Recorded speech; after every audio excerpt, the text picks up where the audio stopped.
In 2011, I was diagnosed with an aggressive form of brain cancer and given 12 to 14 months to live. I'm now in my 10th year. It was when I was driving and I approached a set of lights that had turned orange and I couldn't figure out how to brake the car. And then something in my head told me, use your other foot, and I did and skidded through the intersection, narrowly missing a car, and that was the last time I ever drove. I was sent for an MRI and the doctor came and told me that I had a mass on my brain. I didn't actually know what a mass meant. You receive this diagnosis and 6 months or less to live is not actually a long period of time. I think it takes you a good 4 weeks to come to terms with the fact that you're dying, and how are you supposed to make life decisions or life-changing decisions based on that? For me, euthanasia, or the debate around euthanasia, I know was when Brittany Maynard was making news everywhere. Things in the media that I was reading were promoting it as almost a heroic thing to do. She moved so that she could do this, and here's me putting my family through, am I putting them through suffering?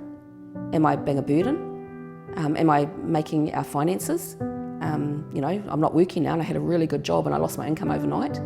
Am I that burden? It wasn't about physical pain. It wasn't about the things that I couldn't do.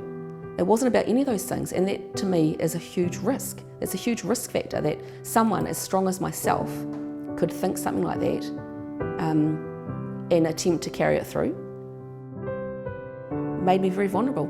It was almost like she was a hero because she'd ended her life and I was gutless for not wanting to end mine, for wanting to fight on, and in the end it was around the time that she took her life that I attempted to take mine.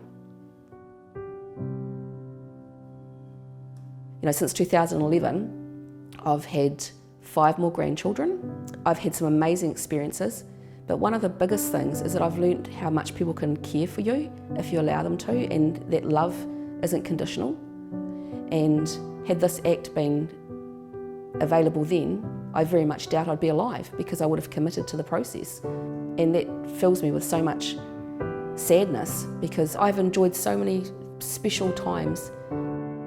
You're not just voting on a law, you're voting on whether you should kill someone like me, because what you're saying influences how I think about myself, how it makes me feel vulnerable.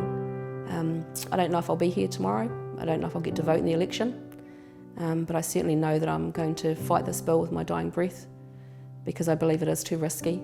Take away the risk, take away the fact that they may feel vulnerable, and show genuine compassion for people like myself and many others like me.